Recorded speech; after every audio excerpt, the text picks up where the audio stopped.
ओम अज्ञानतिमिरन्धस्य ज्ञानाञ्जनशलाकया चक्षुरुन्मीलितं येन तस्मै श्रीगुरवे नमः। श्रीचैतन्यमनोभीष्टं स्थापितं येन भूतले स्वयं रूप कदा मह्यं ददाति स्वपदान्तिकं। वन्देऽहं श्रीगुरु श्रीयुतपदकमलं श्रीगुरून् वैष्णवांश श्रीरूपं साग्रजातं सागररघुनाथान्वितं तं सजीवं साद्वैतं सावधूतं परिजनसहितं कृष्णचैतन्यदेवं श्रीराधा कृष्णपादान् सगललिता श्री विशाखान्वितांश्च। हे कृष्ण करुणा सिंधु दीनबंधु जगतपते गोपीश गोपिका कांत राधा कांत नमस्तुते। तप्त कांचन गौरांगी राधे वृंदावनेश्वरी वृषभानुसुते देवी प्रणमामि हरिप्रिये। नमः ओं विष्णुपादाय कृष्ण पृष्ठाय भूतले श्रीमते भक्ति वेदांत स्वामिन् इति नामिने। नमस्ते सरस्वती देवी गौरवाणी प्रचारिणे निर्विशेष शून्यवादी पाश्चात्य देशतारिणे। नमो महाबदान्याय कृष्ण प्रेम प्रदाय कृष्णाय कृष्ण चैतन्य नामने गौरक्षे नमः। जय श्री कृष्ण चैतन्य प्रभु नित्यानंद श्री अद्वैत गदाधर शिवासादि गौर भक्त वृंदा। हरे कृष्ण कृष्ण कृष्ण हरे हरे हरे राम राम राम हरे हरे। हरे कृष्ण कृष्ण कृष्ण हरे राम राम हरे हरे। हरे कृष्ण कृष्ण हरे राम राम हरे हरे। हरे कृष्णा। सबका स्वागत है आज के सत्र में। हम लोग लेवल 1 के कक्षा के अंतिम अध्याय में पहुंच गया है। इस अध्याय का नाम है उपसंहार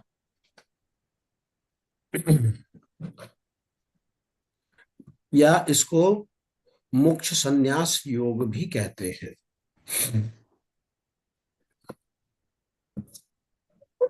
अर्थात संन्यास की सिद्धि। तो ये भगवत गीता का अंतिम अध्याय है। तो इसमें भगवान जो है भगवत गीता को कंक्लूड कर रहे हैं, निर्णय लेने वाले हैं भगवत गीता का। तो संन्यास का अर्थ बताते हैं और दोबारा से प्रकृति के 3 गुण के बारे में भगवान बतलाएंगे।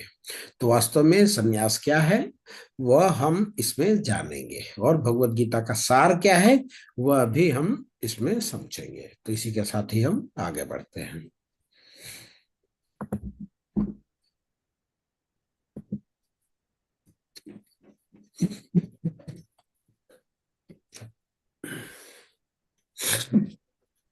श्लोक संख्या 1। अर्जुन उवाच संन्यासस्य महाबाहो तत्त्वम् इच्छामि वेदितुम् त्यागस्य च ऋषिकेश पृथक् केशि निषूदन। अर्जुन ने कहा, हे महाबाहो, मैं त्याग का उद्देश्य जानने का इच्छुक हूँ और हे केशि निषूदन, हे ऋषिकेश, मैं त्यागमय जीवन अर्थात संन्यास आश्रम का भी उद्देश्य जानना चाहता हूँ।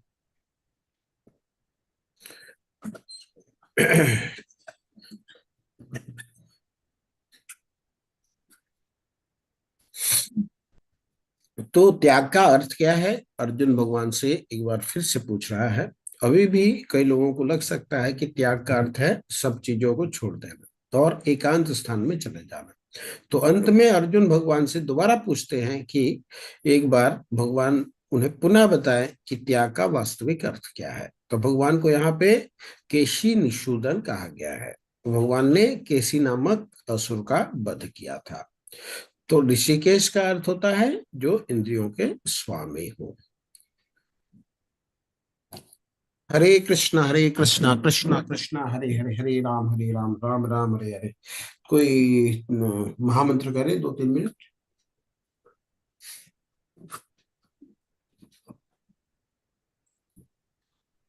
भी करना चाहेंगे? हाँ, हरे कृष्ण।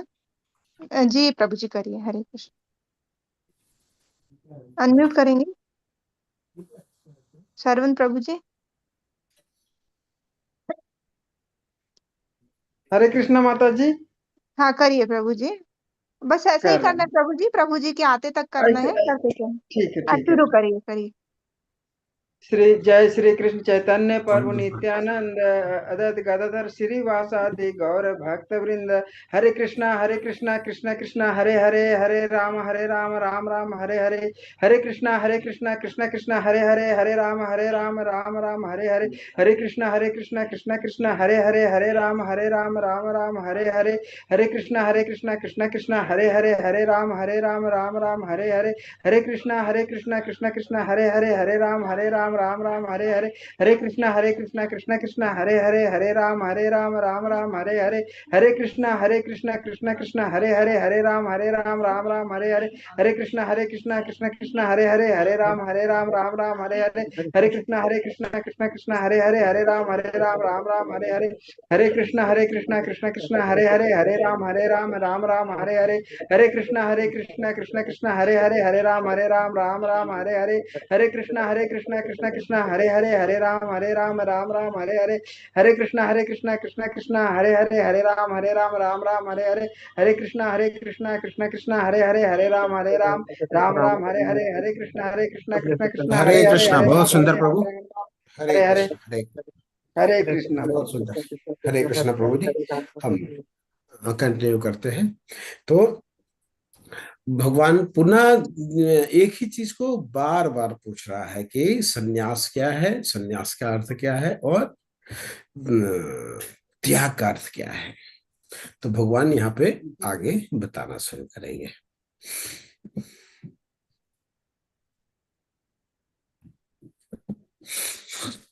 श्री भगवान उवाच काम्यानां कर्मणां न्यासं संन्यास कवयो विदु सर्व कर्म फल त्यागम प्राहुर्त्यागम विचक्षणा।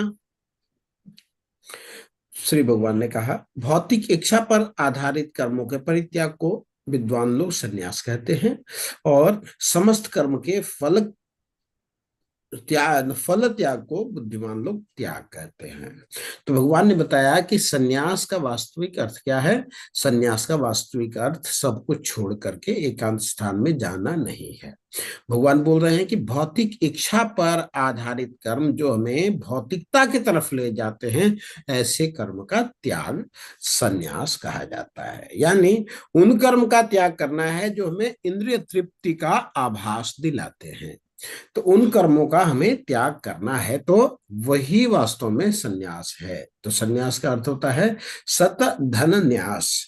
तो जो कार्य हमें सत की ओर ले जाने वाले अर्थात परम सत्य की ओर ले जाए, उसको सन्यास कहते हैं। तो सन्यास का अर्थ है ऐसे कार्य करना जो हमें परम सत्य का बोध कराए। सन्यास का मतलब यह नहीं है कि सारे कार्य को त्याग कर देना, क्योंकि सारे कार्य का त्याग हम कर भी नहीं सकते। यही भगवान पूरी भगवत गीता में हमें समझाते हैं। जैसे किसान खेती करता है, बहुत मेहनत करता है, पर फल उसके हाथ में नहीं है। फल उसके हाथ में क्यों नहीं है, इसका मतलब नहीं है कि वह खेती करना छोड़ दे।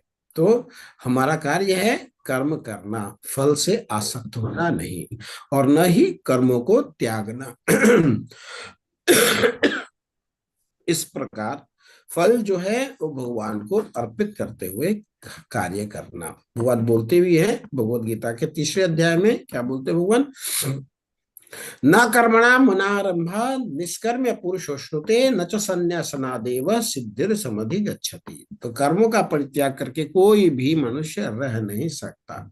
सन्यासी को भी कर्म करने पड़ते हैं, लेकिन वास्तव में सन्यास का अर्थ है भगवान के लिए कर्म करना, या ऐसे कर्म करना जो हमें भगवान का बोध दिलाए, याद दिलाए।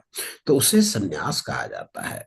और त्याग का क्या अर्थ है, भगवान बोलते हैं त्याग का असली अर्थ है कर्म का त्याग करना नहीं। त्याग का असली अर्थ है कर्म के जो फल जुड़े हैं, जो आसक्ति जो उत्पन्न होती है, उसका त्याग करना, यह त्याग कहलाता है। तो त्याग का अर्थ कर्म का त्याग नहीं है, उससे जुड़ी आसक्ति जो है, उसका जो फल है, उसका त्याग करना। तो 2 प्रकार के कर्म होते हैं, एक होता है काम्य कर्म एक होता है नित्य कर्म। नित्य कर्म वो होता है जो सबको करना पड़ता है, चाहे गृहस्थ हो, चाहे ब्रह्मचारी हो, चाहे वानप्रस्थ हो, चाहे अब ब्रह्मचारी हो, तो कोई भी हो उसको कार्य करना पड़ेगा। जैसे शरीर की सफाई, ब्रश सबने करना है, शैम्पू सबने करना है, पानी सबने पीना है, तो कुछ कार्य है सांस सबने लेना है, उसको नहीं छोड़ा जा सकता।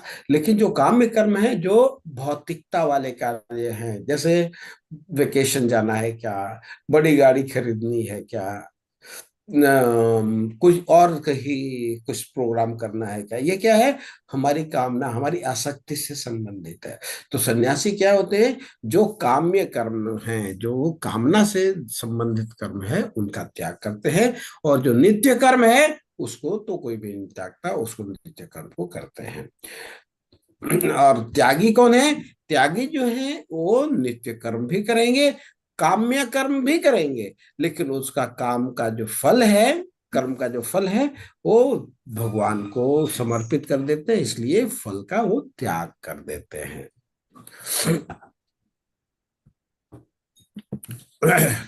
तो कुछ विद्वान घोषित करते हैं कि समस्त प्रकार के सकाम कर्म को, कामना वाले कर्म को दोषपूर्ण समझ करके त्याग देना चाहिए, यह कुछ विद्वानों का कथन है।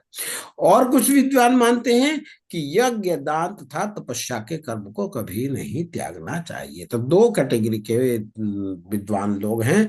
एक कैटेगरी के जो विद्वान हैं, एक पक्ष के जो विद्वान हैं, वो कहते हैं कि सारे सकाम कर्म को दोषपूर्ण समझ करके त्याग देना चाहिए। लेकिन एक कैटेगरी दूसरी है, वो क्या कहते हैं कि यज्ञ, दान और तपस्या को कभी भी त्यागना नहीं चाहिए।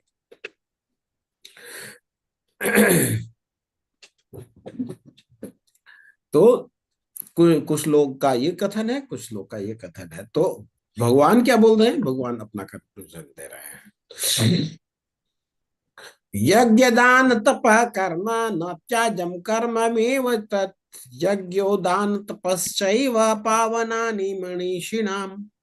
यज्ञ दान तथा तपस्या के कर्म का कभी परित्याग नहीं करना चाहिए, उन्हें अवश्य संपन्न करना चाहिए। क्यों? निसंदेह यज्ञ, दान तथा तपस्या जो है महात्माओं को भी शुद्ध बनाता है, तो सबको शुद्धिकरण के लिए है। तो कोई ऐसा भी जीव है जो शुद्धिकरण नहीं चाहता हो? नहीं, सबको शुद्धिकरण चाहिए। तो शुद्धिकरण के लिए हमें यज्ञ, दान और तपस्या कभी त्यागना नहीं चाहिए। तो भगवान बोलते हैं कि इनका कभी त्याग नहीं करना चाहिए। तो हमें कर्म कैसे करना चाहिए? तपस्या, दान और यज्ञ के रूप में। कोई भी कार्य अगर हम तपस्या के रूप में करें, दान के रूप में करें और यज्ञ के रूप में करें, तो उसमें कोई बुराई नहीं है। तो यज्ञ का अर्थ क्या होता है? यज्ञ का के बारे में बताया है, यज्ञो वही विष्णु। तो यज्ञ का अर्थ होता है भगवान के लिए कार्य करना, विष्णु के लिए कार्य करना, या भगवान की प्रसन्नता के लिए कार्य करना। तो वास्तव में यज्ञ का अर्थ है, भगवान बोलते हैं यज्ञ शिष्टासिना संतो मुच्यन्ते सर्व किल विषय भुंजते ते तो घम पापा ये पचन्ते आत्म कारणात्। श्लोक अध्याय 3 में ये श्लोक है। तो भगवान को अर्पित करके भोजन करता है, वह सभी पापों से मुक्त हो जाता है। इस प्रकार के कर्म यज्ञ कहलाते हैं। और कलयुग में हमें कौन सा यज्ञ करने को बोला गया है? कलयुग में हमें संकीर्तन यज्ञ करने के लिए बोला गया है। यज्ञ संकीर्तन प्राय यजंती ही सुमेधस। कलयुग में जो बुद्धिमान लोग होते हैं वे किस प्रकार भगवान को प्रसन्न करते हैं? कौन सा यज्ञ करते हैं? वो संकीर्तन यज्ञ करते हैं। तो भगवान के पवित्र नाम का जप करेंगे।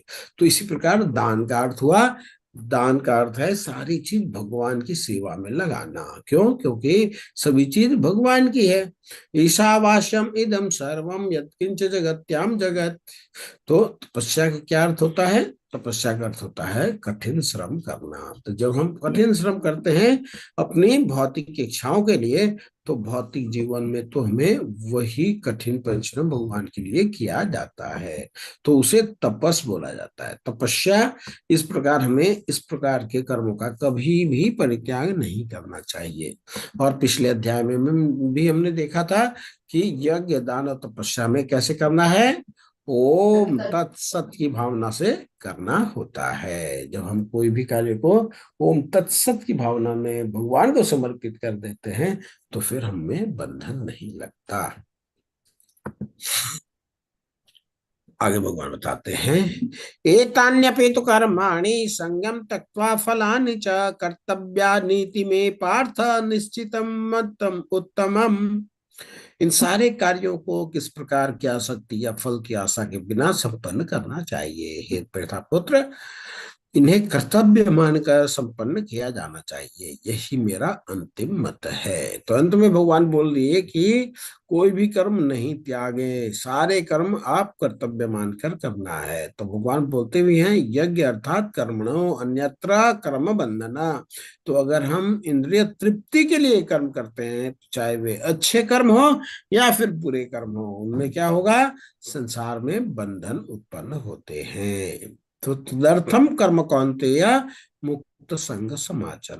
भगवान के लिए अगर कार्य करते हैं तो हमें संसार में मुक्त कर दो करते ही हैं, इसलिए हमें कर्म का त्याग नहीं करना है, हमें कुछ भी नहीं छोड़ना है, हमें कृष्ण को मात्र जोड़ना है। तो भगवान अंत में बोलते हैं कि यही मेरा अंतिम मत है। अब आगे भगवान बोलते हैं कि कार्य हम करते हैं तो उसके पीछे एक कारण नहीं होता, उसके पीछे पांच पांच कारण होते हैं। वे पांच कारण कौन से हैं, हम इस श्लोक में आगे पढ़ेंगे।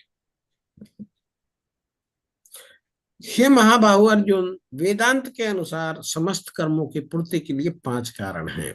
अब तुम इन्हें मुझसे सुनो। कर्म का स्थान, कर्ता, इंद्रिया, चेष्टा तथा परमात्मा, ये पांच कारणों के कारण हैं। तो कोई भी कार्य होते हैं उसके हमारे जीवन में हमेशा हम उसके लिए जिम्मेवार नहीं होते, तो उसके पीछे पांच कारण होते हैं। तो यह भगवान भगवत गीता में बताते हैं कि जैसे कई बार क्या होता है कि कुछ बच्चे जो हैं तैयारी करते हैं परीक्षा की और उसमें सफल नहीं हो पाते, और उसे क्या होता है, वो बहुत ही तनाव में ग्रस्त हो जाते हैं और यह गलत कदम उठाना चाहते हैं या उठा बैठते हैं। तो इस प्रकार कई लोग होते हैं जिनका कुछ उद्देश्य होता है जीवन में और नहीं हो पाए, तो उन्हें लगता है कि यह सब उनके कारण हुआ है। इस प्रकार में वो तनाव में ग्रसित हो जाते हैं और गलत कदम उठा बैठते हैं। लेकिन भगवान बोलते हैं कि हमारे जीवन में कुछ भी होता है उसके लिए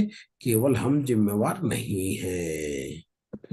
कोई भी कर्म होता है उसके पीछे कम से कम पांच कारण होते हैं।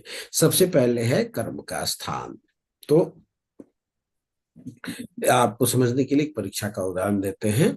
मान लीजिए कोई भी विद्यार्थी है, उसे बहुत तैयारी की है, तो भगवान बताते हैं कि जो भी कार्य होता है उसके पांच कारण होते हैं। सबसे पहले है कर्म का स्थान, इसके बाद कर्ता, फिर इंद्रियां, इसके बाद हमारी इंद्रियां जिससे हम कर्म करते हैं, और इसके बाद है हमारी इच्छाएं, हमारी चेष्टाएं, और फिर परमात्मा। उसमें एक भी चीज ध्यान देनी है।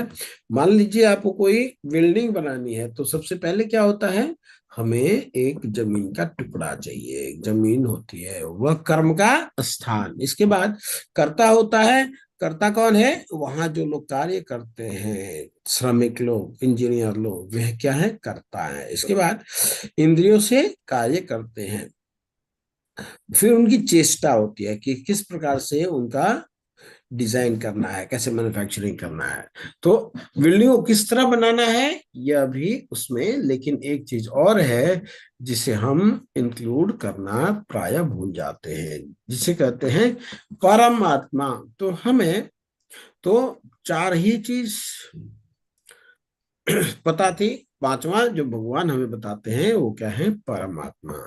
तो जो भी कार्य होते हैं उसमें फाइनल परमात्मा का ही रोल होता है। जैसे कोई फाइल दफ्तर में आती है तो उसका फाइल डिसीजन जो अधिकारी है, उच्च अधिकारी की होती है, तो परमात्मा हमारे हृदय में रहते हैं, उन्हें हमारी सारी चीज पता लग जाती है, तो उसके अनुसार वे क्या करते हैं, वो सेक्शन कर देते हैं। वो हमें आदेश दे देते हैं, क्योंकि सैंक्शनिंग जो अथॉरिटी है वो भगवान स्वयं है।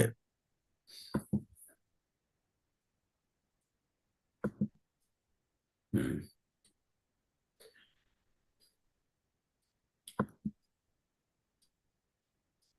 ये कंस्ट्रक्शन आप देख सकते हैं।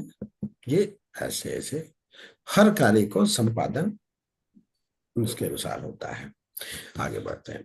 अतएव जो इन 5 कारणों को न मान करके अपने आप को एक मात्र कर्ता मानता है, वह निश्चय ही बहुत बुद्धिमान नहीं होता और वस्तुओं को सही रूप में नहीं देखता है। क्या वो जो 5 कारण को न कहे, वो नहीं नहीं मैं ही करता हूँ, तो उसकी दशा क्या होगी बता रहे हैं। तो हम लोग 4 ही चीज को मानते हैं, हम 5वीं चीज को जानते ही नहीं। भगवान एक्स्ट्रा बताते हैं, वह भगवान स्वयं है। तो वो और हम ज्यादातर 4 को भी भूल जाते हैं और कर्ता को ही सब कुछ मान बैठते हैं। और अध्याय 13 में इसका जिक्र हुआ है, अहंकार विमूढ़ आत्मा कर्ता अहम इति मन्यते। तो अहंकारी लोग समझते हैं कि जो कुछ हो रहा है वो केवल मेरे कारण हो रहा है, लेकिन इसके 5 फैक्टर हैं। भगवान ने साफ साफ बता दिया। जो कुछ हम कार्य करते हैं, प्रकृति के 3 गुण के कारण कर सकते हैं। तो भगवान आगे बताएंगे कि किस तरह हम प्रकृति के 3 गुण के अंतर्गत कार्य करते हैं। आगे बढ़ते हैं। आगे में बताते हैं, ज्ञान ज्ञेय तथा ज्ञात्मा ज्ञाता, ये तीनों कर्म की प्रेरणा देने वाले कारण हैं। इंद्रियां अर्थात करण, कर्म तथा कर्ता, ये 3 कर्म के संगठक हैं। कर्म को बनाने के लिए ज्ञान भी चाहिए, ज्ञेय भी चाहिए और ज्ञाता भी चाहिए।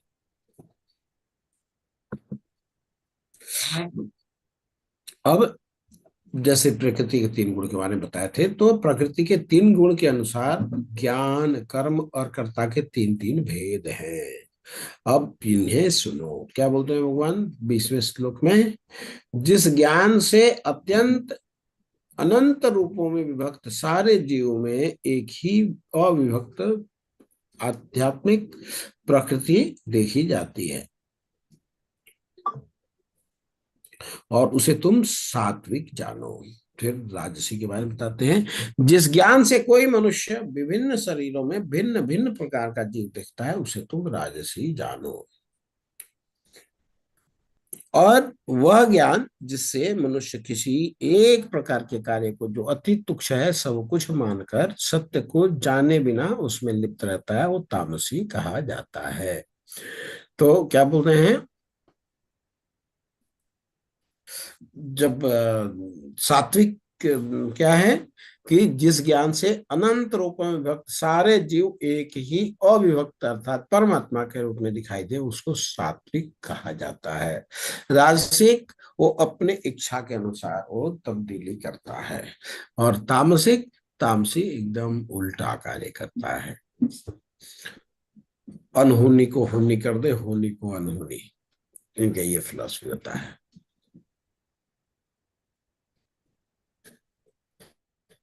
अब 3 प्रकार की क्रियाएं बता रहे हैं। जो कर्म नियमित है और जो आसक्ति, राग तथा द्वेष से रहित कर्म फल की चाह के बिना किया जाता है, वह सात्विक कर्म कहलाता है। सात्विक क्रिया क्या होती है, वो आसक्ति, राग द्वेष से ऊपर होती है। राजसिक क्रिया क्या होती है, जो कार्य अपने इच्छा पूर्ति के निमित्त प्रयास पूर्वक और मिथ्या अहंकार के अभाव से किया जाता है, वह रजोगुणी कहलाता है।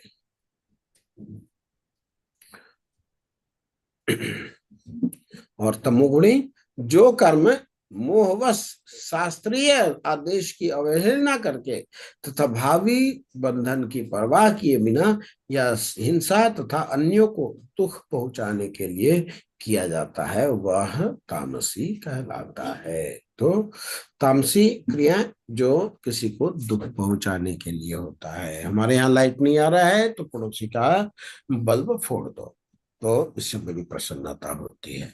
तो ये ऐसे तमोगुण के कार्य हैं। फिर ऐसे ही सत्वगुण के कार्य है, ऐसे ही शुद्ध सत्व के कार्य हैं।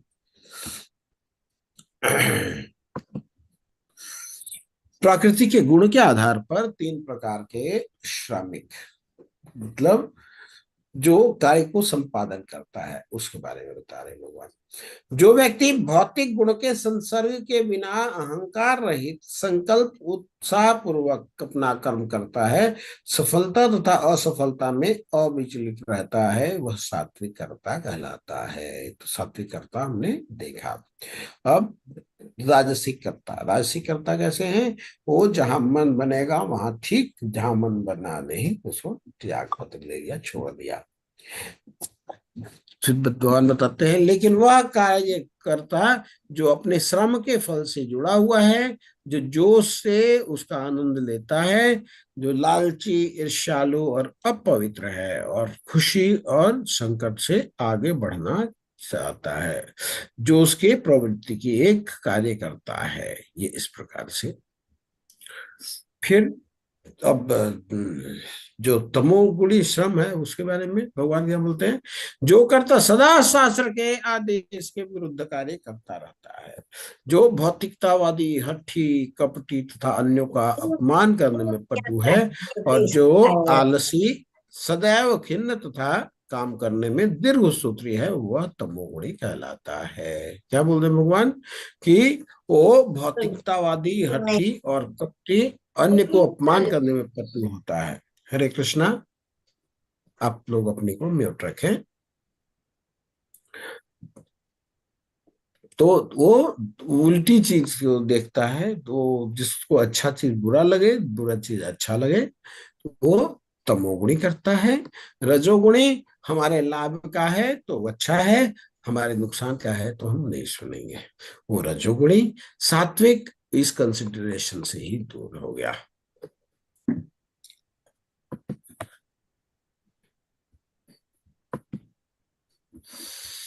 अब भगवान आगे बोलते हैं, हे धनंजय, अब मैं प्रकृति के तीन गुण के अनुसार तुम्हें विभिन्न प्रकार की बुद्धि और तथा निर्धारण अर्थात धृति या डिटर्मिनेशन के विषय में विस्तार से बताऊंगा, तो इसे सुनो ध्यान पूर्वक। हरे कृष्णा। माता जी इनको म्यूट करिए।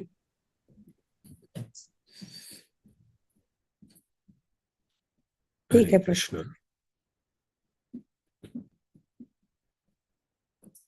ओके, धन्यवाद। हे प्रतापुत्र, अब बुद्धि वह बुद्धि सत्वगुणी है जिसके द्वारा मनुष्य जानता है कि क्या करनी है, क्या नहीं करना है, और किससे डरना चाहिए और किससे नहीं, क्या बांधने वाला है और क्या मुक्ति देने वाला है। जिसकी बुद्धि जो सही गलत की पहचान कर सकता है वो है सात्विक बुद्धि।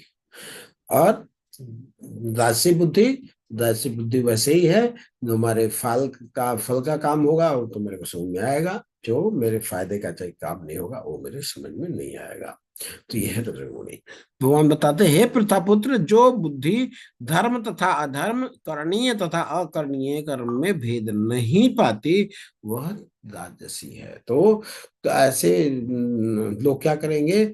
जो सारी दुनिया अच्छा कहेगी उसको वो बुरा करने में इंटरेस्ट लेंगे, चलो मेरी ख्याति हो जाएगी। और जब सब लोग बोलेगा कि ये नहीं करना चाहिए, उसको वो लॉजिकल ठहराएगा, नहीं नहीं ये तो जरूरी है, करना ही चाहिए। आप कैसे कह सकते हैं? भाई हमारी बुद्धि है, हम कह रहे हैं, मेरे हिसाब से तो ऐसे हो। तो ऐसी बातें करेंगे। अब तीसरा तमोगुणी, जो बुद्धि मोह तथा अहंकार के वशीभूत होकर के अधर्म को धर्म, अधर्म को अधर्म मानती है, सदैव विपरीत दिशा में प्रयत्न करती है, वह तामसी है।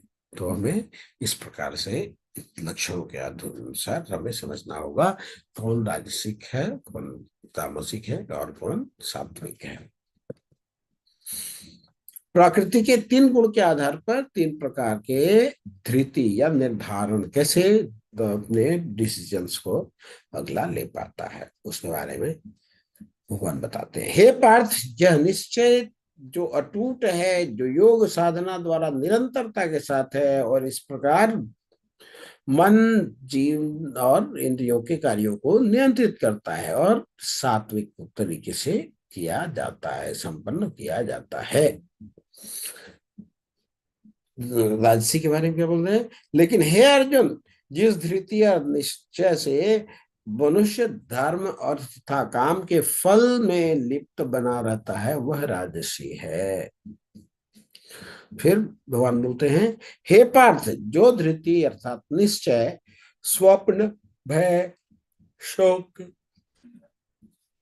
विषाद और मोह के परे नहीं जाती, ऐसी दुर्बुद्धि पूर्ण धृति जो है ये तामसी कहलाती है।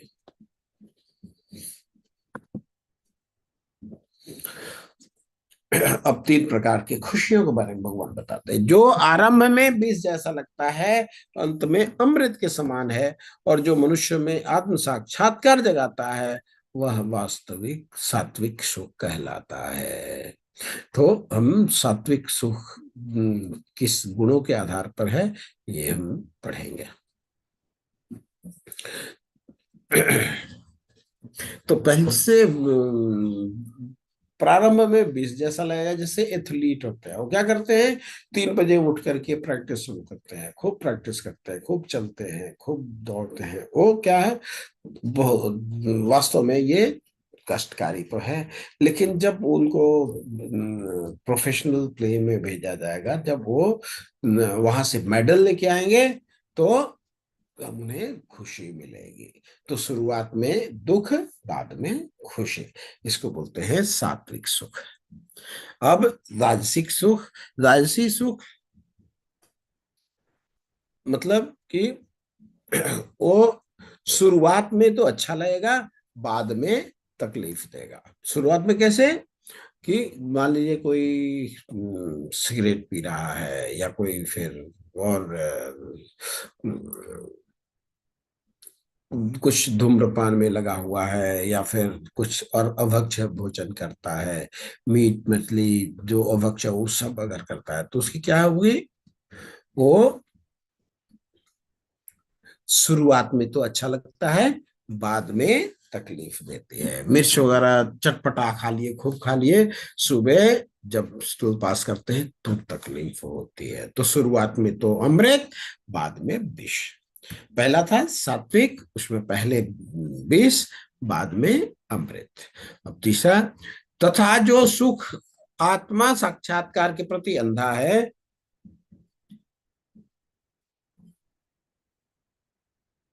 जो आरंभ से लेकर के अंत तक मोहकारक है, जो निद्रा, आलस्य तथा मोह से उत्पन्न होता है, वह तामसी कहलाता है। तो तामसी क्या होता है, तामसी जो है वो शुरू में भी विष वाला कार्य करेगा और अंत में भी विष वाला कार्य करेगा। परीक्षा थी, वो सिनेमा देखते हुए तो जो कार्य करना था वो भी छूट गया, और बाद में वो पढ़ाई किया नहीं है टेक्स्ट बुक का, तो परीक्षा में तो आएगा नहीं, वहां भी लड्डू मिलेगा। तो दोनों जगह ये गलत होता है। सत्वगुणी पहले विषैला, बाद में बहुत लाभकारी अमृत बाद में, और रजोगुणी पहले अमृत, बाद में विष, और जो तमोगुणी है पहले भी विष और बाद में भी विष। प्रकृति के गुण के आधार पर ये सब भगवान गुण के बारे में बता रहे हैं, कि इस गुण में कैसे क्या क्या कुछ है, भगवान कर्म कैसे हैं, दान कैसे हैं, तप कैसे हैं, डिटर्मिनेशन कैसा है, मैं कहाँ पे हूँ, ये सब हमें पता लगता है। अब 4 प्रकार के आश्रम के बारे में भगवान बता रहे हैं। आश्रम क्या था, हमने पहले देखा था कि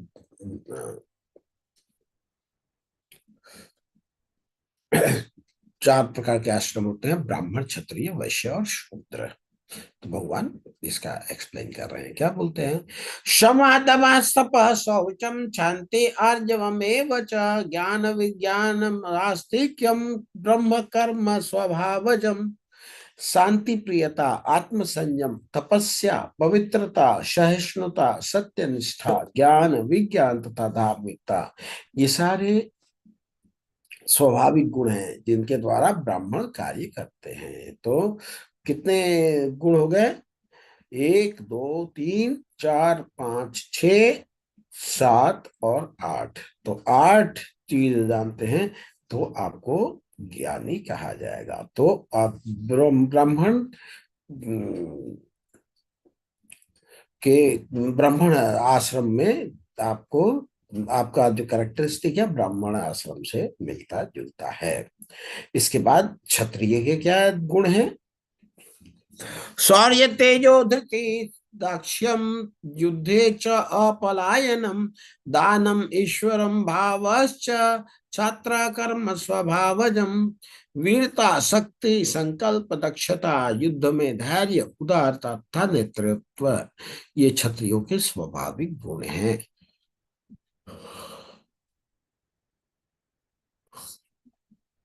ठीक है। तो इसमें क्षत्रिय कुल में की क्या लक्षण है, क्या प्रकृति है? तो वीरता शक्ति संकल्प दक्षता युद्ध में धैर्य उदारता और नेतृत्व ये क्षत्रियों के स्वाभाविक गुण हैं। अब आगे वैश्य और शूद्र के बारे में भगवान बताते हैं। क्या बोलते हैं? कृषि गौरक्षा वाणिज्यम वैश्य कर्म स्वभावजम परिचर्यात्मक कार्यम बुद्ध शूद्रस्यापि स्वभावजम। क्या बता रहे हैं? कृषि करना गौरक्षा व्यापार वैश्यों के स्वाभाविक कर्म है और शूद्रों का कर्म श्रम तथा अन्यों की सेवा करना है।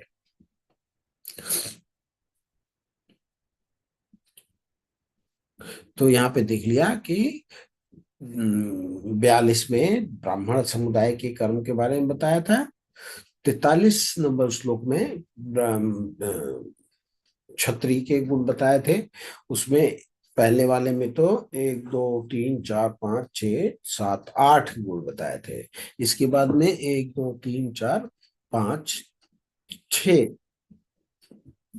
6 गुण हैं और ये छत्र के स्वाभाविक गुण हैं। किसी को बड़ा छोटा करने की कोई स्पेस नहीं है।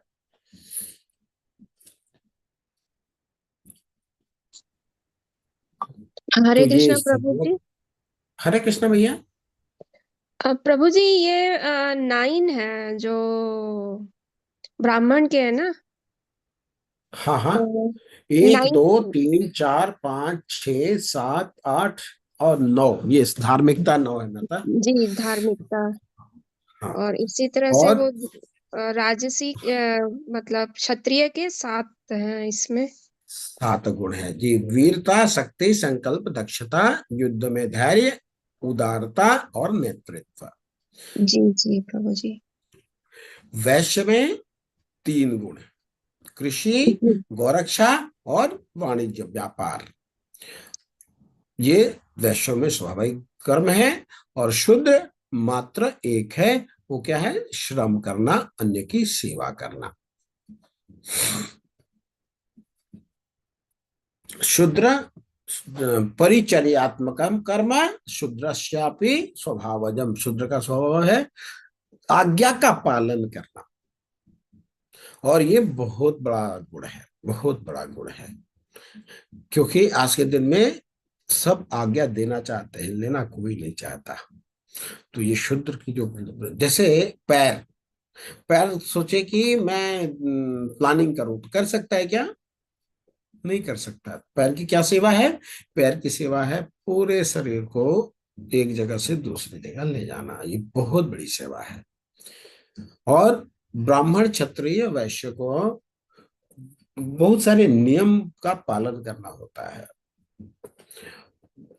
नियम अगर ये नियम पालन नहीं करेंगे तो इनका बुरा होगा। लेकिन शूद्र को इस कैटेगरी से दूर रखा गया है। ये अपने स्वामी के आज्ञा का पालन कर रहे हैं, इसलिए स्वामी के जो भी पुण्य है, जो भी अच्छाई है, जो भी अच्छे कार्य है, वो इनको स्वतः मिल जाएगा। मंत्री जी का जो चपरासी होगा वो मंत्री जी से ही पावर रखेगा। वो सारा काम मंत्री जी से कह के करा लेगा। क्यों? क्योंकि मंत्री जी की वो सेवा करता है। तो हमें क्या करना है, हम भी भगवान की सेवा करने वाले हैं। हमारा भी कार्य क्या है, सेवा करना है। उसी को भक्ति कहते हैं। आगे भगवान क्या बोलते हैं, यथा प्रवृत्ति भूतानाम येन सर्वमिदं ततं स्वकर्मणां तमभ्यश्च सिद्धिर्विन्दति मानवा।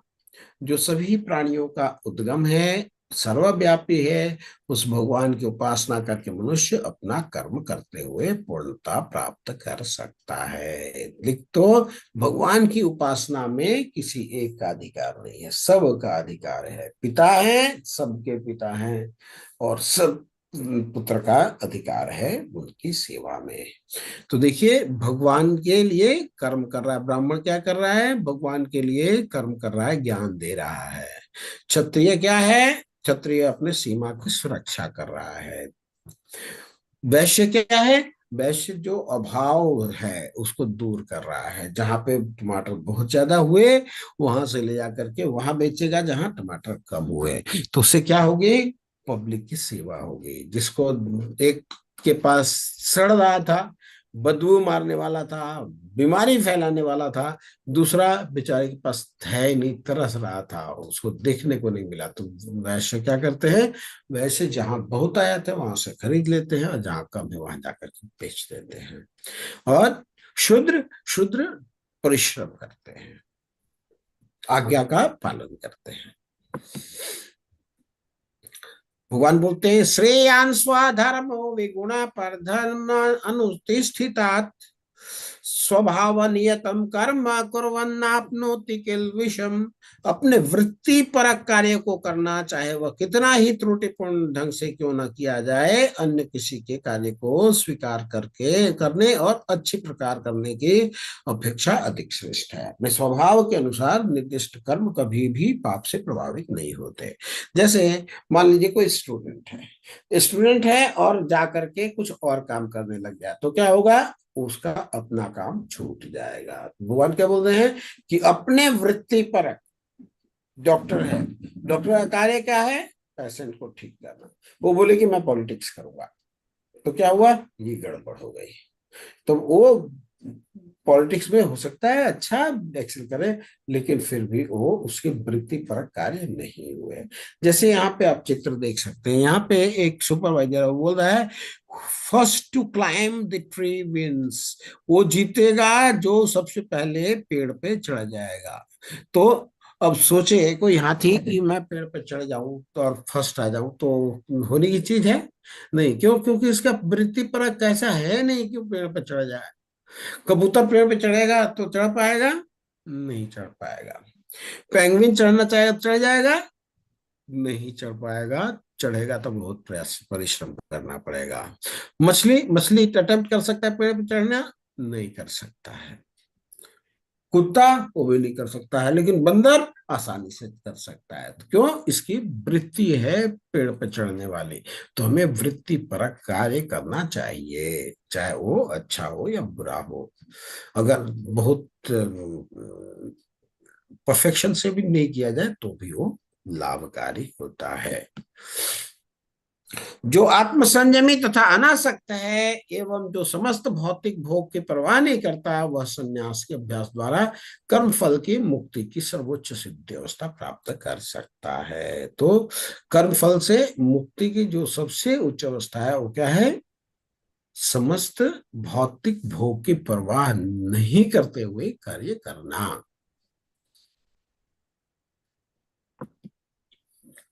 आगे भगवान बताते हैं, ब्रह्म भूत प्रसन्न आत्मा न सोचती न कांक्षति समः सर्वेषु भूतेषु मद भक्ति लभते पराम।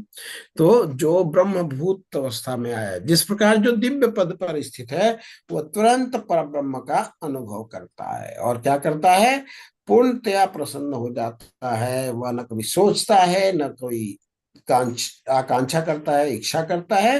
वो प्रत्येक जीव पर संभाव रहता है। तो इस अवस्था में वह मेरी शुद्ध भक्ति को प्राप्त कर सकता है। तो भगवान क्राइटेरिया बता रहे हैं कि मेरी भक्ति को कौन प्राप्त कर सकता है। भक्त्या माम अभिजानाति यावञ्च अस्मि तत्त्वतः ततो माम ज्ञात तत्वतो ज्ञात्वा विशते तद अनंतरम। केवल भक्ति से मुझे भगवान को यथारूप में जाना जा सकता है। जब मनुष्य ऐसी भक्ति मेरे पूर्ण भावनामृत में होता है तो वह वैकुंठ जगत में प्रवेश कर सकता है। तो हमें क्या करना होगा? हमें भगवान को भक्ति से प्रसन्न करना होगा। और जब मनुष्य ऐसी भक्ति से पूर्ण रूप से कृष्ण भावना भावित हो जाता है तो वह वैकुंठ में प्रवेश कर सकता है, उसको कोई रोक टोक नहीं होगा। आगे बताते हैं, सर्व कर्माण्य सदा कुर्वन्नो मद्विपाश्रय मत प्रसादात्वाप्नोति शाश्वतम पदम अव्ययम। मेरा शुद्ध भक्त मेरे संरक्षण में समस्त प्रकार के कार्यों में संलग्न रहकर मेरी कृपा से नित्य तथा अविनाशी धाम को प्राप्त होता है। तो भगवान क्या बोल रहे हैं? मेरे भक्त जो हैं मेरे संरक्षण में सारे कार्य में संलग्न रह करके भी भगवान की सेवा अवश्य करते हैं।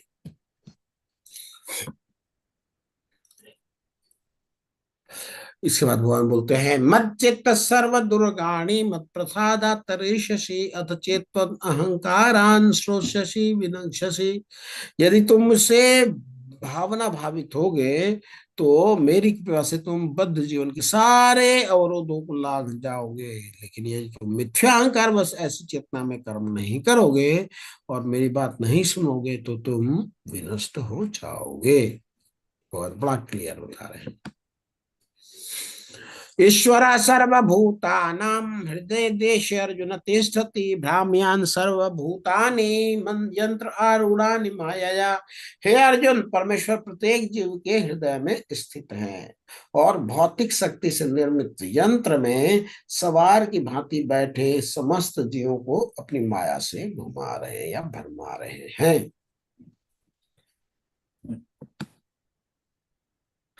फिर हैं, तमेव शरणं गच्छ सर्वभावेन भारत तत्प्रसादात् पराम शांतिम स्थानं प्राप्स्यसि शाश्वतम।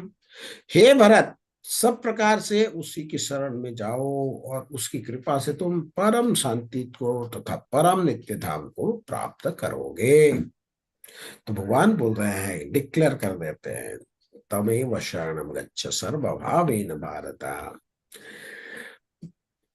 इति ते ज्ञानम आख्यातात् गुह्यतरम मया विमृश्येत अशेषेण यथेच्छसि तथा कुरु। इस प्रकार मैंने तुम्हें गुह्यतर ज्ञान बतला दिया है, इस पर पूरी तरह से मनन करो और सब जब भी चाहो सो करो। अब जो तुमको इच्छा है वही करो। भगवान बंधन नहीं डालते, भगवान बंधन से मुक्त करते हैं। इसके बाद 65वां ये सबसे पॉपुलर श्लोक है, मन मना भव मद भक्तो मद्याजी माम नमस्कुरु मामेव सत्यम ते प्रतिजाने प्रियोसी में। भगवान कह रहे हैं, मन मना भव, मेरा चिंतन करो, मेरे भक्त बनो, मेरी पूजा करो, मुझे नमस्कार करो। इस प्रकार तुम निश्चित रूप से मेरे पास आओगे और मैं तुम्हें वचन देता हूँ। क्यों? क्योंकि तुम मेरे परम प्रिय मित्र हो। आगे बोलते हैं, सर्वधर्मान परित्यज्य माम एकम शरणं व्रज अहम त्वं सर्व पापेभ्यो मोक्षयिष्यामि मा शुचः। समस्त प्रकार के कर्म का परित्याग करो और मेरी शरण में आ जाओ, मैं समस्त पापों से तुम्हारा उद्धार कर दूंगा, डरो मत। भगवान बोल रहा है कि सब कुछ छोड़ करके मेरी शरणागति ले लो।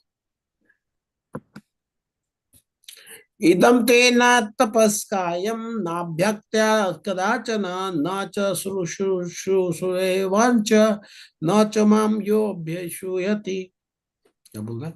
यह गुह्य ज्ञान उनको कभी भी ना बताया जाए जो संयमी नहीं है, जो एक अनिष्ठ नहीं है और एक भक्त भी नहीं है। तो उन्हें जो मुझसे द्वेष करता हो तो समभाव रहता है। या इदं परमं गुह्यं मद्भक्तेषु भक्तिमयी पराम कृत्वा मामेव शिष्य संशय। जो व्यक्ति भक्तों को इस प्रकार रहस्य बताता है वह शुद्ध भक्ति को प्राप्त करता है और अंत में मेरे पास वापस आ जाता है।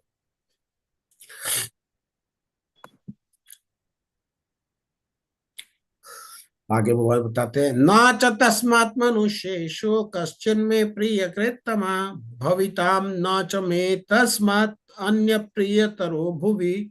इस संसार में उसकी अपेक्षा कोई अन्य सेवक न मुझसे प्रिय है और न कभी होगा।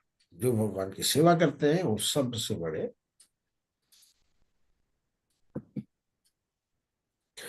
आदर्श्यते च यम धर्म्यम संवाद मानव ज्ञान यज्ञेन तेनाहम इष्टस्यामीति मे मते। और मैं घोषित करता हूँ जो हमारे इस पवित्र संवाद का अध्ययन करता है वह अपनी बुद्धि से मेरी पूजा करता है।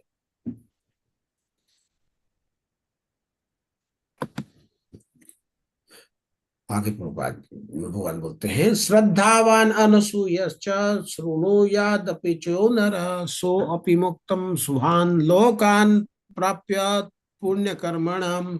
और जो श्रद्धा समेत और द्वेष रहित होकर इसे सुनता है वह सारे पापों से मुक्त हो जाता है और इन शुभ लोकों को प्राप्त करता है जहाँ पुण्यवात्माएं निवास करती हैं। अर्जुन उवाच, अर्जुन कह रहे हैं, क्या बोल रहे हैं, नष्टो मोहा स्मृतिर्लब्ध्वा तत्प्रसादात् मयाच्युत स्थितोऽस्मि गत संदेह करिष्ये वचनम तव। अर्जुन ने कहा, है कृष्ण ही अच्युत, अब मेरा मोह दूर हो गया है, आपके अनुग्रह से मुझे मेरी स्मरण शक्ति वापस मिल गई है।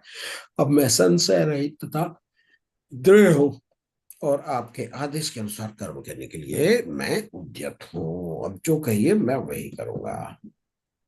संजय ने कहा, इस प्रकार मैंने कृष्ण और अर्जुन इन दोनों महापुरुषों की वार्ता सुनी और यह संदेश इतना अद्भुत है कि मेरे शरीर में रोमांच हो रहा है। वो विकार दिखाई दे रहा है उसको कि हाँ, उनका शरीर पूरा रोमांच से भरा हुआ है। तो व्यास की कृपा से मैंने ये परम गुह्य बातें साक्षात योगेश्वर कृष्ण के मुख से अर्जुन के प्रति कही जाती हुई सुनी है। हे राजन, जब मैं कृष्ण और अर्जुन के मध्य हुई इस आश्चर्यजनकता पवित्र वार्ता का बारंबार स्मरण करता है तो प्रति क्षण आह्लाद से वह गदगद हो उठता है।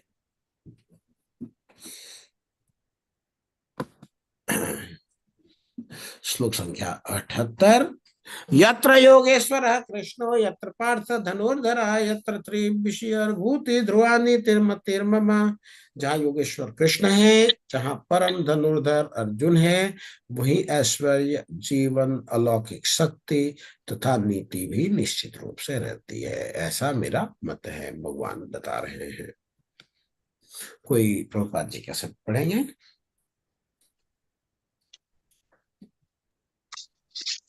हरे कृष्ण प्रभु जी। हरे कृष्ण भैया, बढ़िया। स्वामी प्रभुपाद के कुछ शब्द। जहाँ जी। कृष्ण तथा अर्जुन उपस्थित हैं, वहीं संपूर्ण श्री होगी। और युद्ध को यह निर्णय करना था कि संसार पर शासन कौन करेगा।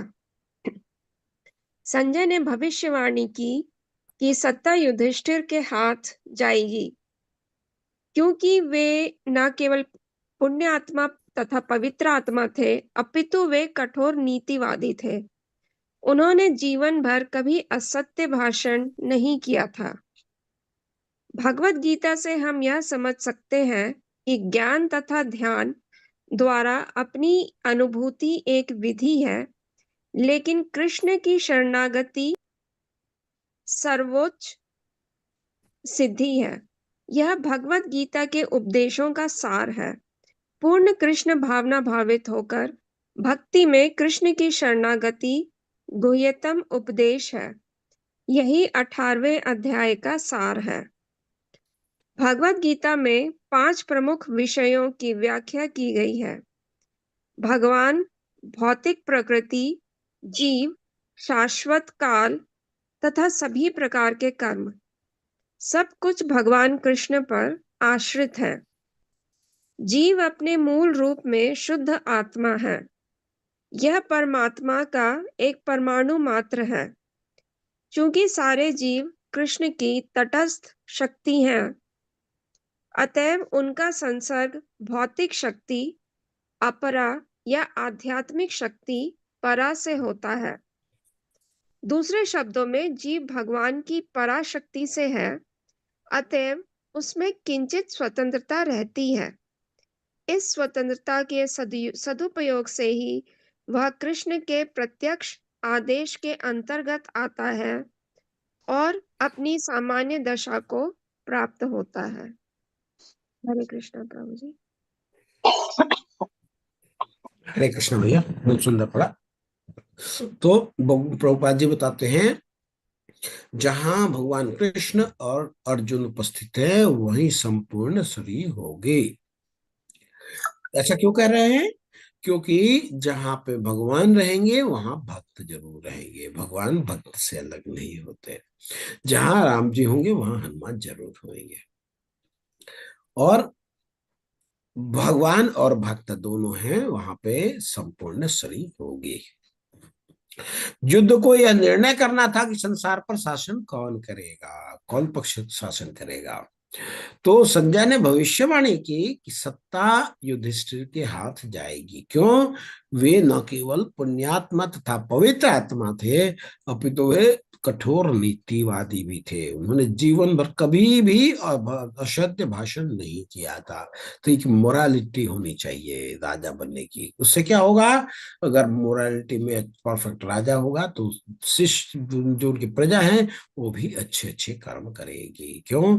कहाँ से सीखती है प्रजा? राजा से सीखती है। बच्चे कहाँ सीखते हैं? माता पिता से सीखते हैं। वही कार्य करते हैं जो हम उनको करते हुए नजर आते हैं। तो युधिष्ठिर को सत्ता जाएगी, ये संजय पहले बता चुका है। भगवत गीता से हम यह समझ सकते हैं कि ज्ञान और ध्यान द्वारा अपनी अनुभूति जो है एक विधि है, एक साधन है। लेकिन कृष्ण की शरणागति सर्वोच्च सिद्धि है। भगवान को आप सरेंडर कर दिए, ये सर्वोच्च सिद्धि है। तो यह भगवत गीता के उपदेश का सार है। तो भगवत गीता शुरू कहाँ से होती है? भगवत गीता शुरू होती है, हम शरीर नहीं है, आत्मा है। और कहाँ फिनिश होती है? शरणागति में, आश्रित होने में। तो 5 प्रमुख विषय की व्याख्या की गई है। भगवान, भगवान पूर्ण पुरुषोत्तम भगवान कौन है? भौतिक प्रकृति, भौतिक प्रकृति कैसे कार्य करती है, और जीव अर्थात जीवात्मा हम स्वयं, और काल, ये जो भौतिक संसार है इसमें सबसे बड़ा है काल। काल के संपर्क में ही सारे कुछ होता है। तो ये हमने देखा। और सब कुछ भगवान कृष्ण पर आश्रित है। जीव अपने मूल रूप में शुद्ध आत्मा है। क्यों? क्योंकि हम परमात्मा के अंश हैं। ईश्वर अंश जीव अविनाशी। और भगवान क्या बोलते हैं? ममई वंशो जीव लोके जीव भूत सनातना। तो वह परमात्मा का एक परमाणु मात्र है, जो कि सारे जीव कृष्ण की तटस्था शक्ति है। तटस्था मीन्स किनारे किनारे चल रहे हैं तो नदी के अंदर भी आ सकते हैं, नदी से दूर भी जा सकते हैं। तो क्या बोल रहे हैं? चूंकि सारे जीव कृष्ण की तटस्था शक्ति है, अतएव उनका संसर्ग भौतिक शक्ति या आध्यात्मिक शक्ति अर्थात परा से होती है। तो दूसरे शब्दों में जीव भगवान की पराशक्ति से ही है। इसलिए इसमें किंचित स्वतंत्रता नहीं रहती। इस स्वतंत्रता के सदुपयोग से ही वह भगवान के प्रत्यक्ष आदेश के अंतर्गत आता है और अपनी सामान्य दशा को प्राप्त होता है। तो हम देख लेते हैं एक रेफरेंस क्या था। हमने 1 से 12 में पढ़ा कि कर्म से बंधन से मुक्ति योग। कर्म के बंधन, हम कर्म करें लेकिन हमको बंधन ना लगे, उसको बोलते हैं अकर्म। वो भगवान बताते हैं कि 3 चीज करना चाहिए, यज्ञ दान और तप। और वो किस लिए? क्योंकि वो पावनानी मनीषिणाम, जो मनीषी हैं उनको भी ये अच्छे पसंद होते हैं। कार्यवाही के एक कारण नहीं है, 5 कारण है। पंचते तस्य हेतवा, तो कार्य संपादन होने के 5 कारण हैं। इसके बाद भगवान ने बताया हमें 18 से 40 श्लोक में 3 मोड सब कुछ कंट्रोल करते हैं। न तद असति पृथ्वी वा। इसके बाद है नेक्स्ट 41 से 48 में भगवान ने बताया है वर्णाश्रम धर्म के माध्यम से शुद्धि की प्रक्रिया। श्रियन स्व धर्मो विगुणः। इसके बाद नेक्स्ट है ब्राह्म अर्थात प्लेटफॉर्म, मंच, गोपनीय ज्ञान। तो क्या भगवान बोलते हैं? मद भक्ति लभते पराम।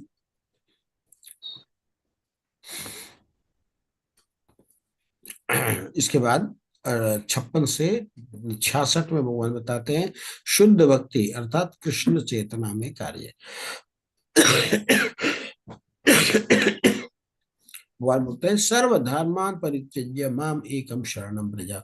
तो बोले कि आपके शरण में आने से क्या होगा? जो पाप लगेगा नहीं लगेगा? तो भगवान बोलते हैं अहम त्वं सर्व पापेभ्यो मोक्ष इष्यामि मा शुचा। सारांश में कंक्लूजन में क्या है कि यत्र योगेश्वर कृष्णो यत्र पार्थ धनुर्धर तत्र श्री विजय भूति ध्रुवानी तिर्मतिर्मम। तो ये कंक्लूजन हो गया कि जहाँ पे भगवान और भगवान के भक्त हैं वहां पे ध्रुवा नीतिर मति अच्छी बुद्धि भी है और हर चीज से बेस्ट है। तो किसी का कोई प्रश्न हो?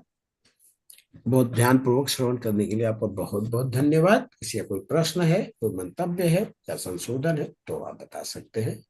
आप लोग अनम्यूट करके भी बता सकते हैं और चैट में भी टाइप कर सकते हैं। हरे हरे कृष्ण। कृष्णा प्रभु जी हरे आपके चरण हरे कृष्ण वंदन करते हैं। प्रभु। हरे कृष्ण प्रभु। हरे कृष्ण।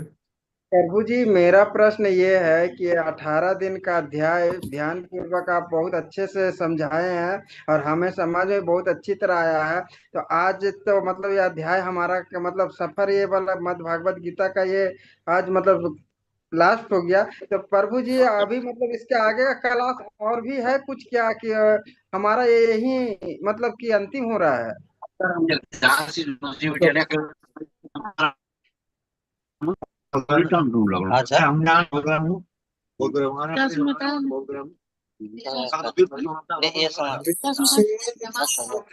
करें।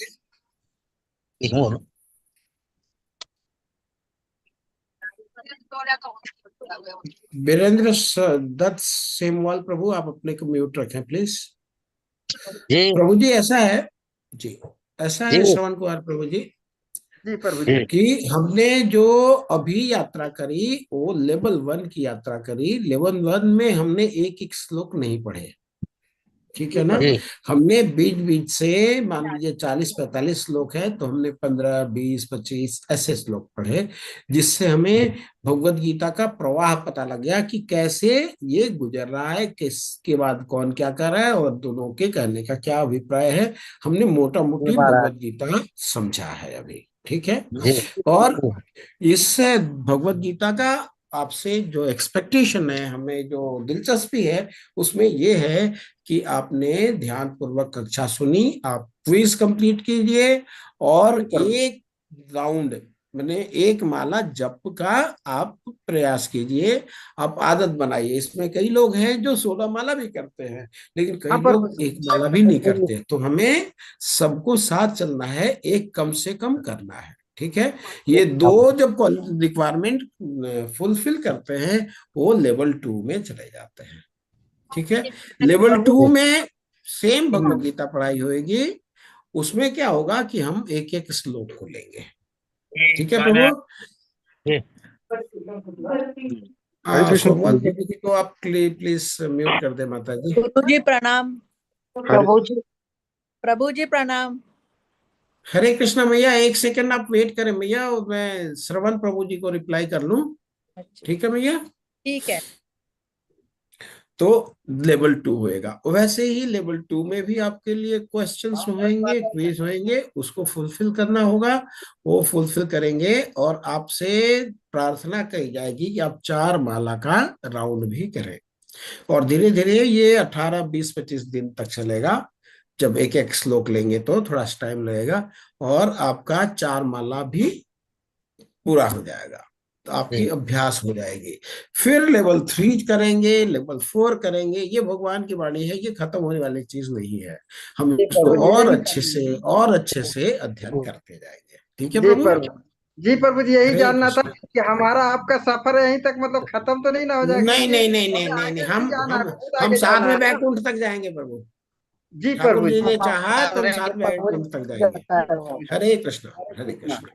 आप बने रहे प्रभु जी। हरे कृष्णा हरे प्रभु जी। कृष्ण। प्रभु जी कृष्णा। आप लोग हैंड रेस करके बोलेंगे एक एक तो ज्यादा अच्छा लगेगा। सुमन अग्रवाल माता जी। हाँ जी प्रभु जी, मुझे ये पूछना है कि क्विज जो आपने क्विज भेजे थे, उनके आप वो हमें लिंक भेजिए। वो लिंक हम अब आ नहीं रहा है, तो सारे क्विज करने हैं। ओके भैया, ओके भैया। अजय प्रभु जी एडमिन है, ये कोऑर्डिनेट करेंगे। अजय प्रभु जी हैं क्या? जी प्रभु जी। हाँ, हरे हरे कृष्णा कृष्णा प्रभु। प्रभु जी। हरे आप कृष्णा। लिंक के बारे में माता जी कह रहे हैं, तो माता जी को थोड़ा सा मदद करें आप। जी माता जी, क्या प्रॉब्लम आ रही है? क्विज के जो आपने लिंक भेजा है, वो लिंक आप फिर से भेज दीजिए। जी मैं ग्रुप में अभी सुबह भी डाला था, मैंने ग्रुप में वो लिंक। अच्छा। जी। आप चेक कर लें माता, ये आप ग्रुप रोज में देख डालते हैं, लीजिए। कई बार 2 बार भी डालते हैं, और ये रेगुलर डालते रहेंगे। आप उसको कंप्लीट करें। तो ये ठीक है कितने भैया। दिन में हम कंप्लीट कर सकते हैं? कब तक आपको तीन भेज? चार दिन 3-4 दिन और मिल जाएगा माता। 18 दिन हो गया ना, तो 18 के बाद में 3-4 दिन और ले सकते हैं जी। और जो तकलीफ हो आप प्रभु जी को बता सकते हैं, और प्रभु जी हमें बहुत सहयोग देते हैं, तो आपको इसमें मदद करेंगे प्रभु जी। और लेवल 2 हम लोग कल से या परसों से स्टार्ट करेंगे, और उसमें तो सारे लोग ही रहेंगे। ठीक है? टाइमिंग सेम लेकिन होंगे, आप यही लोग, वाले टाइमिंग होंगे? हाँ सेम टाइमिंग होगी। हरे कृष्णा प्रभु जी। हरे हरे कृष्ण, कृष्ण हरे कृष्ण। प्रभु जी। हरे कृष्णा। हरे प्रणाम कृष्ण। प्रभु जी, प्रणाम। अभी प्रणाम अभी माता। हरे कृष्ण। अभी अभी आपने बताया था प्रभु जी, कर्म से बंधन मुक्ति योग। जी तो जी कर्म तो हर एक व्यक्ति को करना ही करना है, उससे तो उसका छुटकारा है ही नहीं कर्म से। तो जी जी माता। बंधन कैसे हो गया? हाँ, बहुत सुंदर प्रश्न है भैया। सुने, ध्यान पूर्वक सुने। कर्म 3 प्रकार के होते हैं। ठीक है? एक कर्म होता है जो शास्त्र ने हमें बताए हैं, वो कर्म। जैसे किसी की सहायता करना, चोरी नहीं करना, किसी तकलीफ में है उसको मदद कर देना, सत्य भाषण करना, ये सब क्या है? ये सब है सत्कर्म, जो कि हमारे शास्त्रों ने करने के लिए हमें बताए हैं। दूसरा होता है विकर्म। विकर्म का अर्थ होता है विपरीत कर्म, किसी को परेशान करना। ठीक है? तो जो सत्कर्म है उससे हमें पुण्य मिलते हैं।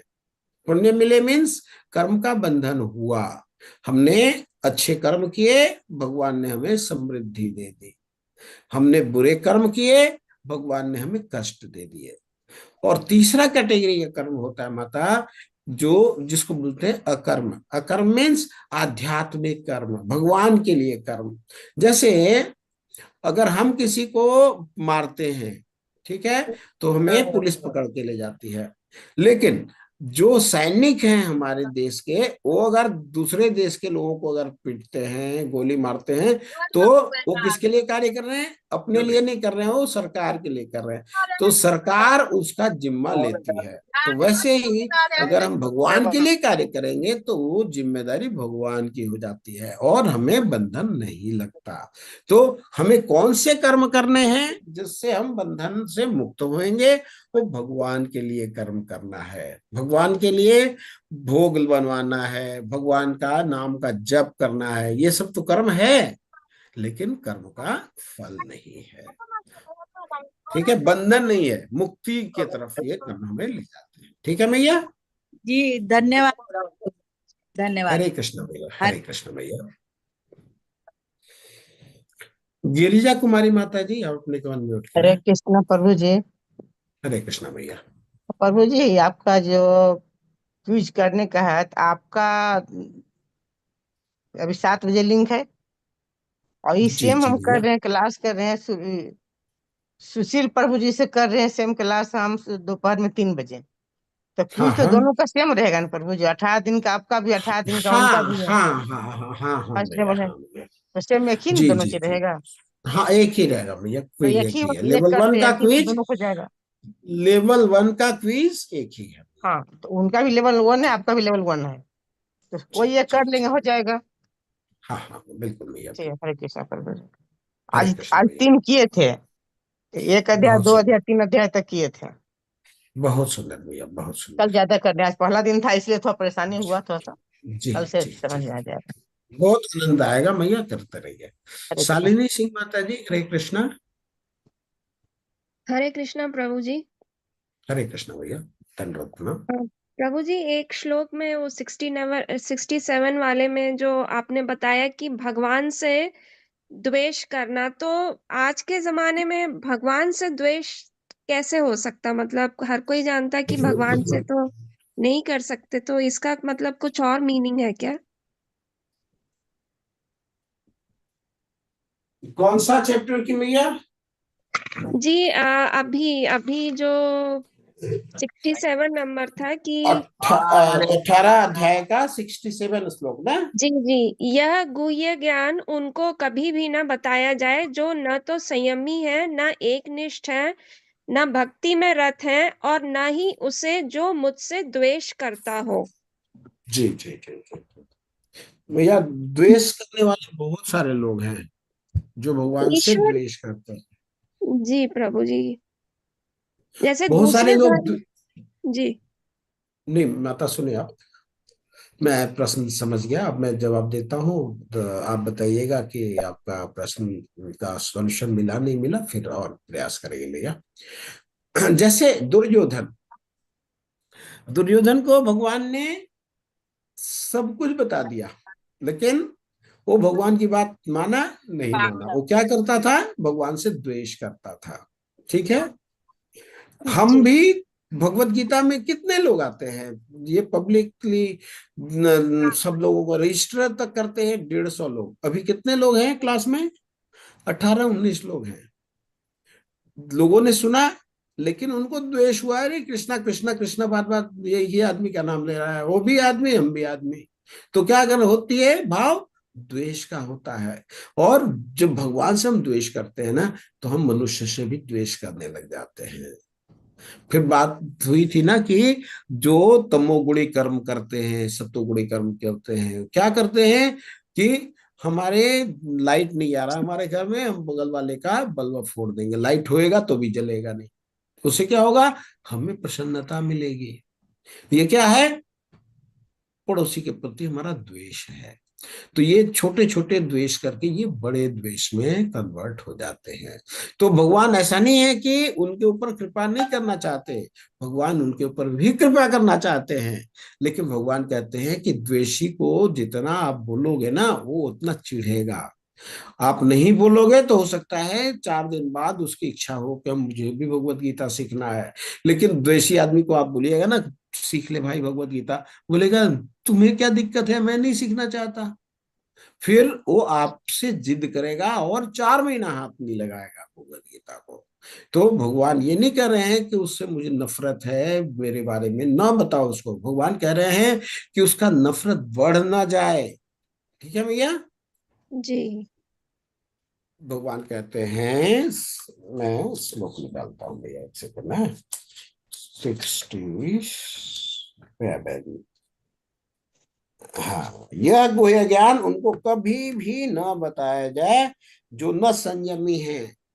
तो तमोगुणी लोग क्या कहते हैं, उनका विचार क्या है, वो उनका विचार है कि जो पब्लिक कहेगी वो हम नहीं मानेंगे, जो नहीं कहेगी उसको हम जस्टिफाइड करेंगे, तो उल्टा करेंगे।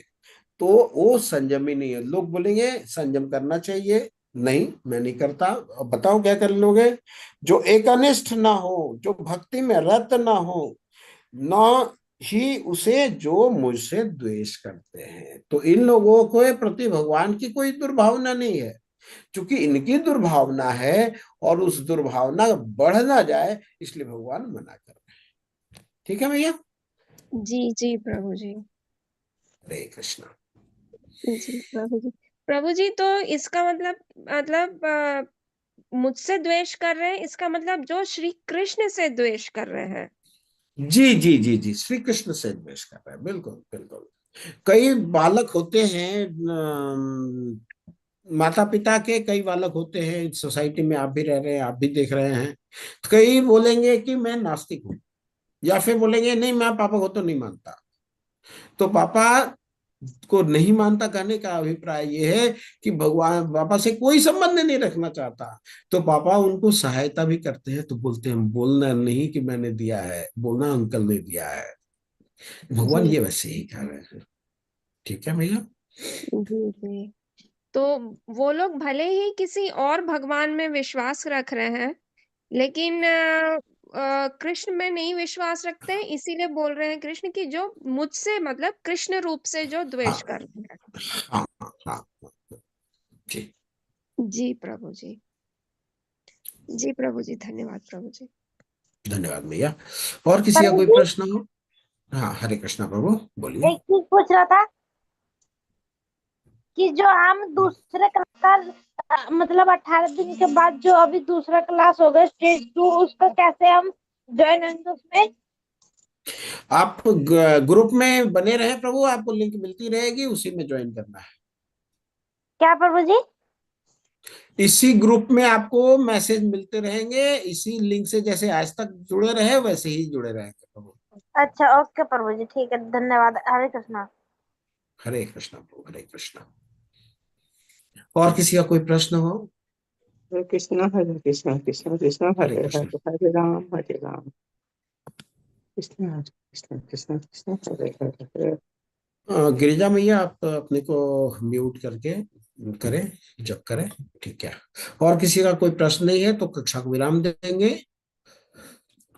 वाञ्छाकल्पतरुभ्यश्च कृपासिन्धुभ्य एव च पतितानां पावनेभ्यो वैष्णवेभ्यो नमो नमः। अनंत कोटि वैष्णव वृंद की जय, श्रील प्रभुपाद की जय, भगवान की वाणी भगवत गीता की जय, समवेत भक्त वृंद की जय, आप सब भक्तों की जय। हरे कृष्णा कृष्णा कृष्णा हरे हरे, हरे राम राम राम हरे हरे, हरे कृष्णा कृष्णा कृष्णा हरे हरे, हरे राम राम हरे हरे, हरे कृष्णा कृष्णा कृष्णा हरे हरे, हरे राम राम हरे हरे, हरे कृष्णा। सभी को दंडवत प्रणाम। हरे कृष्णा प्रभु जी, दंडवत प्रणाम हरे सभी को। कृष्ण हरे भैया, कृष्णा हरे कृष्णा हरे और कृष्णा। सभी हरे कृष्णा।